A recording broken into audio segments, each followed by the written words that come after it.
Hello and welcome to another series, another video of Code with Toyo.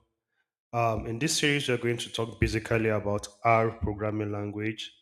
R programming language is a focused programming language for data science, data analysis activities, unlike Python, that is a general purpose programming language.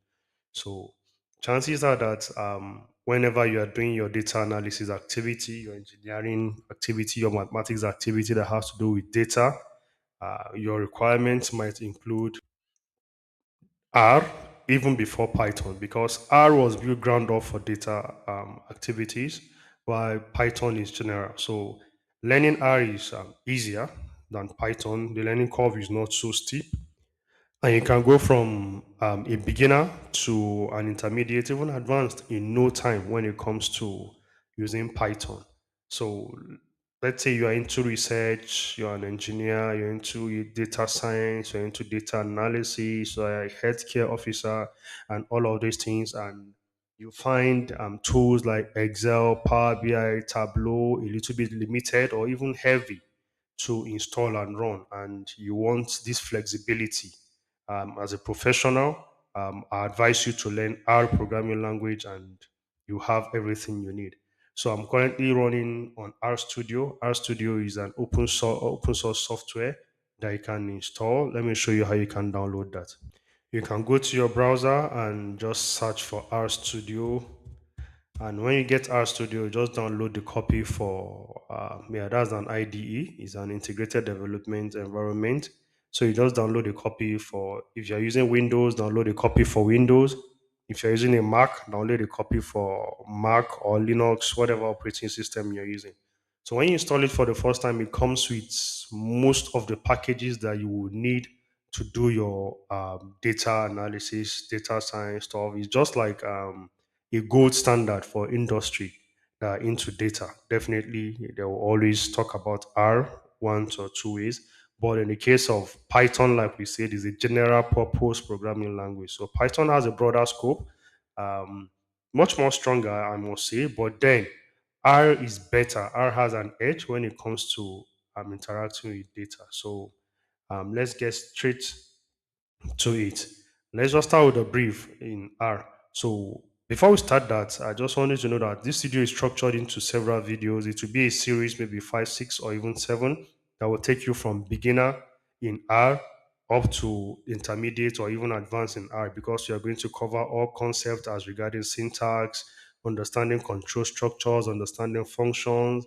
Then we'll understand data structures, understand matrices, and how we can now use R to solve our data science things, even to the point of machine learning and predictive analysis. So we'll take it in that projection. Each of our video will be available on our YouTube channel for you to follow up and watch. And if it warrants one of the sessions, or we can just take a live class all through, so we'll just walk all through it together and we can ask questions and see errors, solve problems. Remember, the best way to learn is just to do. So first, understanding the interface of our IDE. To your left hand side, to your right hand side, if you wish to divide it up and down or left and right, whichever we see it. But if you want to divide it into columns, so to your left, you have two rows in the column to your left. The first row contains where you are going to write your code. This is where you write your code. The bottom part of it, it's your terminal where you see your result in console, or you run some terminal commands, or maybe commands to install packages, command to import data, and all of these things. Then to your right hand side, where it says global environment is empty, whatever object. Now, most of the time, R expects you to run your code at times, line by line, more like an experience like Jupyter notebook. Because whenever you create a new variable, it becomes an object that is stored in R for us to be able to use it. It becomes an element mostly. Um, or you create a function, you create a chart, whatever thing it is, we just first of all become an object in R before we'll be able to reuse it. So you see all of them listed under your global environment. Then the last guy below at the bottom right is where you see your files, your installed packages, if you have any packages installed. Of course, you have some packages that come with Python. If you have updates, you can want to update a package. If you have plots, you see your plot and viewers and presentation and all of these things.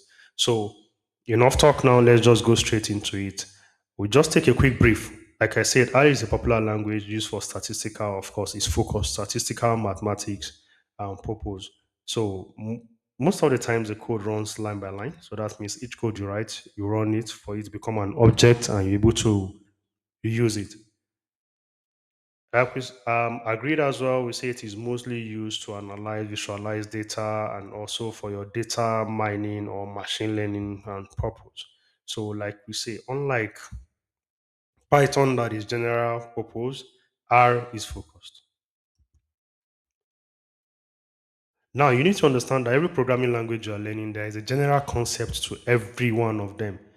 Trust me when I'm telling you this because I've seen a lot of them, I've used a lot of them, and come to realize that they all share some things in common.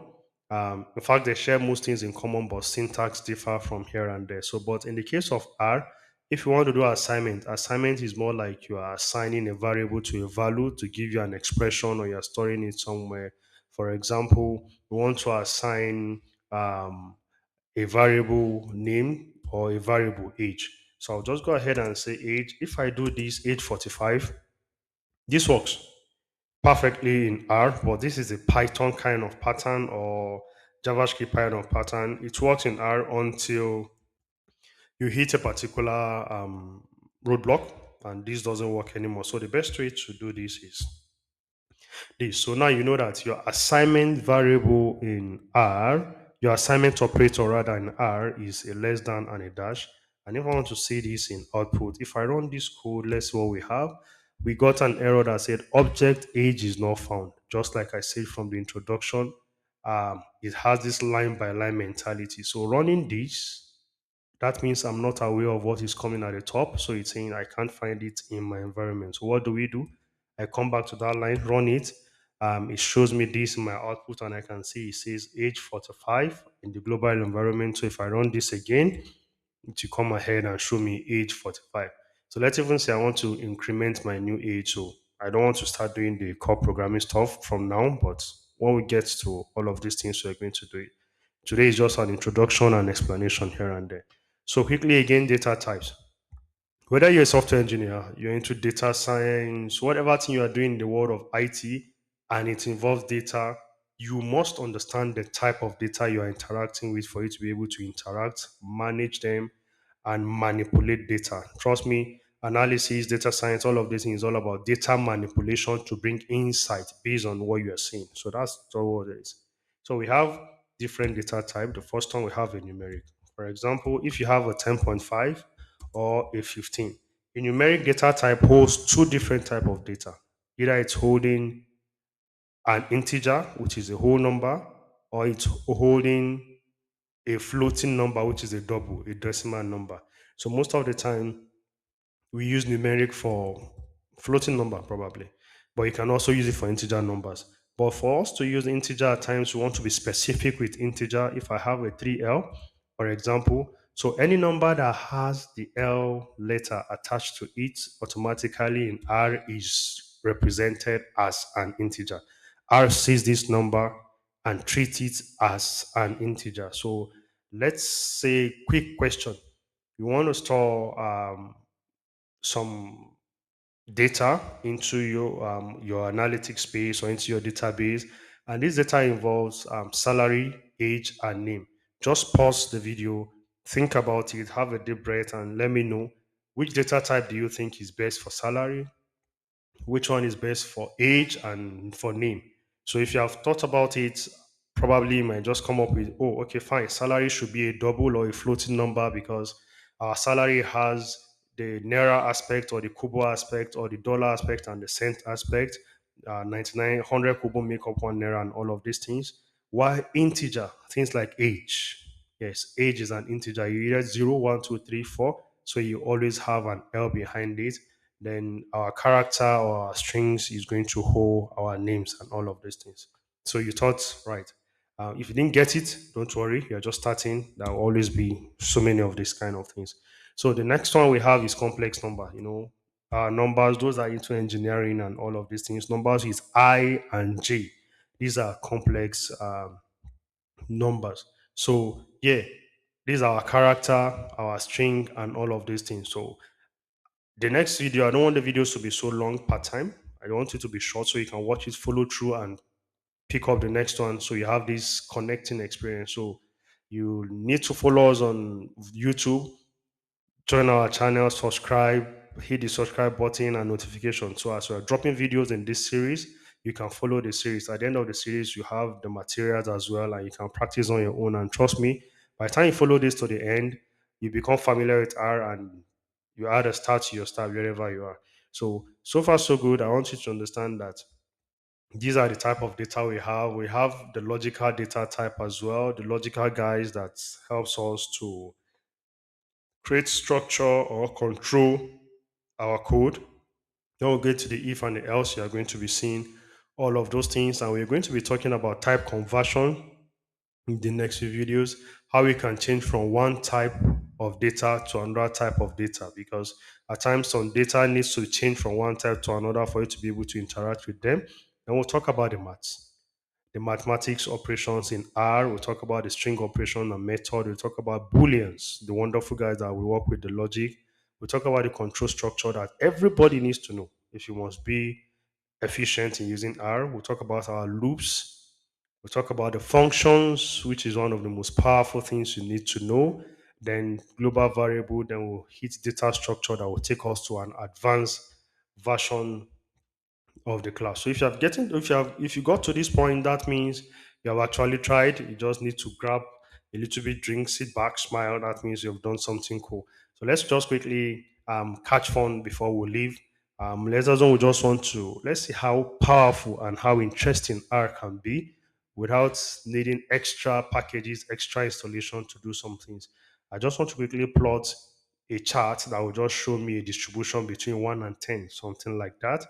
As easy as it is in R, if I have a plot and I have 110, so anybody coming from the background of Excel should know this, that this is a range between 1 and 10. So if you're coming from Excel, from Python, anywhere, you can quickly swap and understand what is going on.